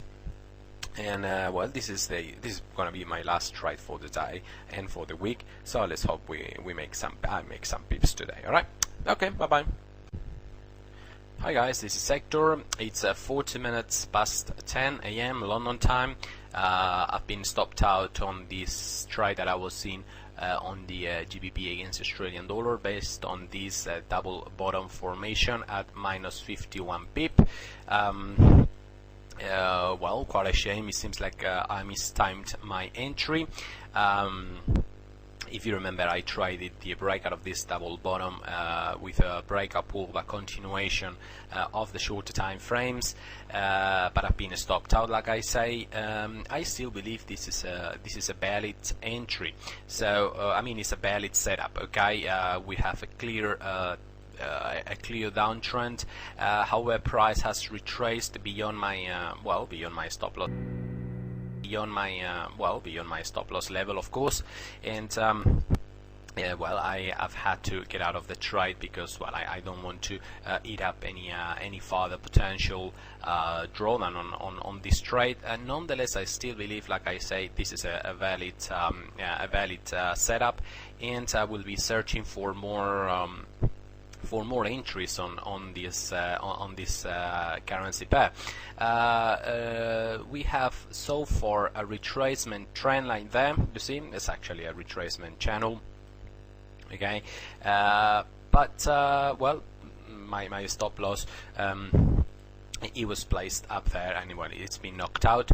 Nonetheless, if I see price going back into below the 240 level, I will re-enter in this trade. Like I say, I still believe this is a valid setup. All right, it's just that I probably entered at the wrong time. I probably mistimed my entry. So if I see another entry, I will definitely get on board as long as the signal comes before the noon hour in London time. If that doesn't happen, I will just have to well, tweet up the loss and nothing, move on to merrier business. All right, okay guys, I'll keep you updated. Bye bye. Hey guys, this is Hector again. As I was telling you before, I still like this setup on the GBP against Australian dollar, and I've decided to rejoin the short possibility here. I've re-entered this trade up on the breakout of this retracement trend line. Seems like, remember, this is the first trade. Oops, sorry about that. This is the first trade I took. The breakout of this level, I entered at the bottom of the breakout thrust. The retracement knocked me out of the trade, but as I was saying, I still consider the setup valid. So now I've triggered a new entry up on the breakout of this retracement trend line with the typical, let me zoom in a little bit for a clearer view, right there, with the typical breakout pullback continuation below the retracement trend line, below the round number, etc, etc. So new entry price short for me is 239.95, and well, effectively in this trade again. Okay, let's see if we can cover up the loss from the I can cover up the loss from the last trade. I'll keep you updated. Bye bye. Hi guys, this is Hector. It's 15 minutes past 1 p.m. London time. I've just closed my second trade for today on the GBP Australian dollar at plus 56 pips. At 239.32. Well, it's been a difficult day, quite frankly. I had to endure quite a big loss. Actually, it was, if you remember, minus 51 pip on the first trade. I entered around there, and price retraced to my stop loss levels, knocking me out of the trade. But as I was commenting previously, I still thought this was a very valid setup. Okay, we have a look at the hourly chart. There was no reason to believe that this trade was still not valid. Okay, the dynamic area of resistance hadn't been violated. Those moving averages were still nicely pointing down. Okay, those levels of support and resistance were still holding. This level, the 240.00 level, was still holding. It's just that the retracement well, overshot a little bit, about 20 pips more than it should have, knocking me out of the trade. And well, what can I say? This kind of thing happens. The markets are not perfect. Okay, you cannot expect the levels of support and resistance to hold right to the pip. Nonetheless, as price began moving down, okay, we still I considered that, like I was saying, this was still a valid setup. It was just a matter of finding another entry level to re-enter, to reload position on this currency pair, and that's what I did. It's important, guys, even if you score a loss such as I have myself today, to not lose faith on yourself, okay, to not lose faith on your skills as a trader, or even on the system in itself. All right, if you score a loss and the setup is still there, the trend is still there, just get out of the trade, okay, at a loss, okay, let your stop loss being hit, reassess the situation calmly, perhaps stand up from the trading desk, go have a coffee, sit out at the terrace for a few minutes, smoke a cigarette if you smoke, let it cool down a little bit, and try, like I said, to reassess the situation. Is the and then ask yourself, is this setup still valid? And if it is indeed valid, just simply try to find another valid entry, just, you know, like I did in this case. Okay, I saw this retracement up, knocking me out of the trade, but then I saw the my typical formation trend line breakout, okay, with the moving averages on my side. I had the valid technical entry, breakout, pullback, continuation below this double bottom, okay, that I was showing you before in the hourly chart, below the 240 double O, very strong from a psychological point of view, level of support and resistance. I had the technicals on my side. Basically, I had everything: the trend, the levels of support and resistance, etc., etc. I even had the breakout, pullback, continuation pattern there. So the only thing that I had against me is the psychological aspect of having scored a -51 loss in here. Okay, but if you want to become a professional trader, you've got to overcome, all right, this. The fear, all right, and the disappointment of having scored a loss, and to be faithful to yourself, to the system, and professional enough to realize when you've made a mistake, get out of the trade, and simply, you know, clean the charts off the lines, search for the next entry. This entry came here, and well, I've made plus 56 pips on this one. So altogether, plus 5 pips for today. Not a big thing, but nonetheless, considering the situation, I am more than happy to close out the day in profits. All right, guys, it's Friday. It's time to it's Friday afternoon. It's definitely time for me to close the trading desk for the week, and I hope you guys enjoy your weekend. I'll be seeing you next week. All right, bye bye. Hi guys, this is Hector. Today is Thursday, the 29th of November 2007. It's 25 minutes past 2 p.m. London time. I just want to record a video about this long entry I've just taken on the New Zealand dollar against the Canadian dollar, which is one of the two setups that I was following today. The other setup I was following was the Australian dollar against the New Zealand dollar, but that one doesn't seem like it's going to give me an entry. Anyway, so this trade and the New Zealand dollar against the Canadian dollar on the 1 hour time frame, I was basically spotting a ranging formation between 0.7600 and 0.7650. Actually, to be quite exact, it was 0.7590, okay, from there, and 0.7640, okay, few pips above that, right? You know, just to be exact, of the boundaries of this range. Also, basically, we've been seeing a trending week, making higher highs and higher lows.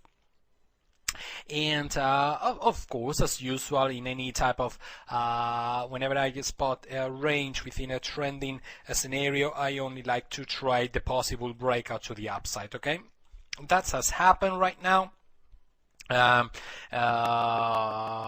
price basically broke above this congestion area, like I'm saying, the 0.7640 in the trigger chart, sorry, which is the 15-minute chart. It gave me the breakout pullback continuation, signified by that red bar up on the breakout. Okay, this being the 40 level, that being the breakout thrust.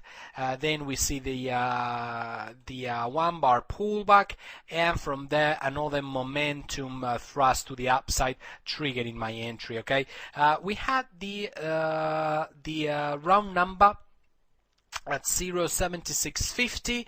I didn't want to enter the trade until that level gave way, so I placed my entry 5 pips, my buy stop entry 5 pips above that level, 0.7655. You know, I like to base my trades around the round numbers, my intraday trades, that is, around the round numbers. So like I say, I like to you know, enter a few pips after the round number has given way and exit few pips before the next round number. That's going to be my target for this trade. I think it's basically an intraday trade, so I'm not going to aim for much more than that. I'm aiming for the next round number at 0.7700. And well, and that basically it's nothing but a range breakout in the direction of the trend, and well, up on a breakout pullback continuation pattern. Okay, entry price once again 0.7655. I'm exiting few pips before hitting the next round number, and well, as usual, I will be keeping you updated on this trade. Okay. Alright folks, that's all. Bye bye. Hi guys, this is Hector. Final update on this video. As you can see, up on entry, this was my entry level, the 0.7655 level. Up on entry, price moved very nicely in my favor with that long green bar you can see there. Actually, let me zoom in a little bit. Very nice momentum to the upside. Up on entry, price moved about 20 pips in my favor, but from there it snapped back down, but even faster actually, down to stop loss levels when I had my, like I say, my stop loss, which has been hit at minus 21 pips.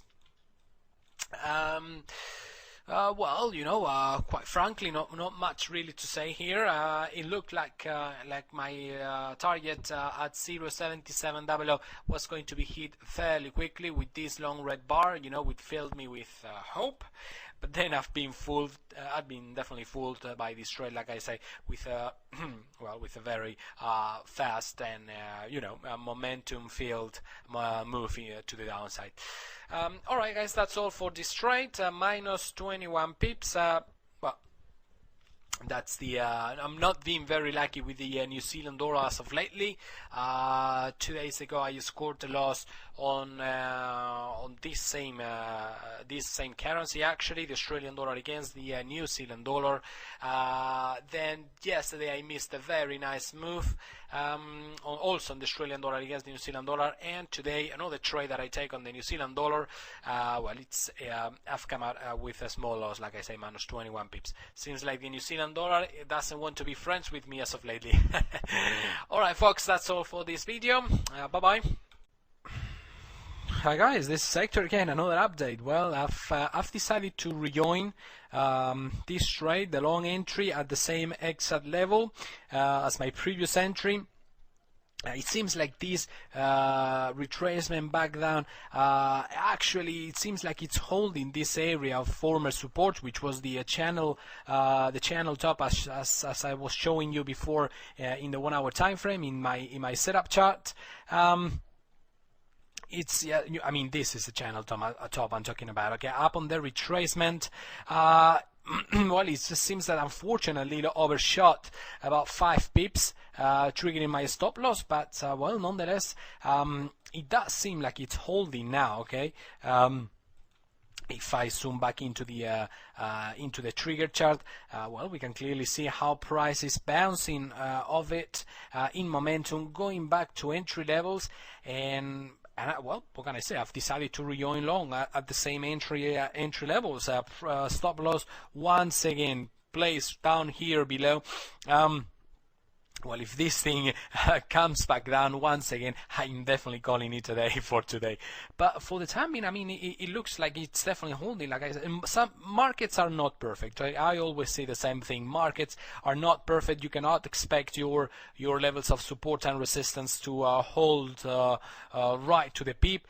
In this case, it overshot just enough to touch my stop loss. In fact, my stop loss was hit for, I think, 2 or 3 pips. So, well, you know, very bad luck, but anyway, that's trading. You gotta take responsibilities for your own trades, and perhaps I was a little bit naive with my stop loss placement, and this was just a stop loss hand by the large institutional players. I don't know. I really can't say. I really don't know.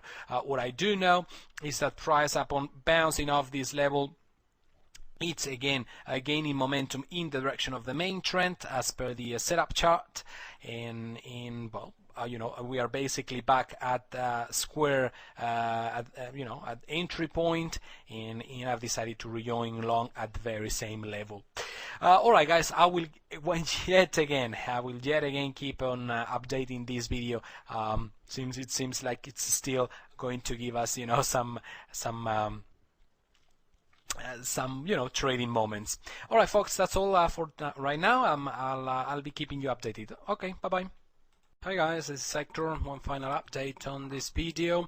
As you can see, my final target has been met few pips before hitting the 0.7700 number, and I've exited the trade for plus 36 pips. Well, rather stressful trade, really, having gotten stopped out on the first attempt, and then rejoining as the price rebounding back up on bouncing from this former range stop, up on the breakout. We had the retracement back to this area. Like I said, my first stop loss was hit there, but it seems like eventually it did found support of that level. I rejoined long, and finally my final target was met for, like I say, plus 36 pips. All right, guys, that's all for this video. Bye bye.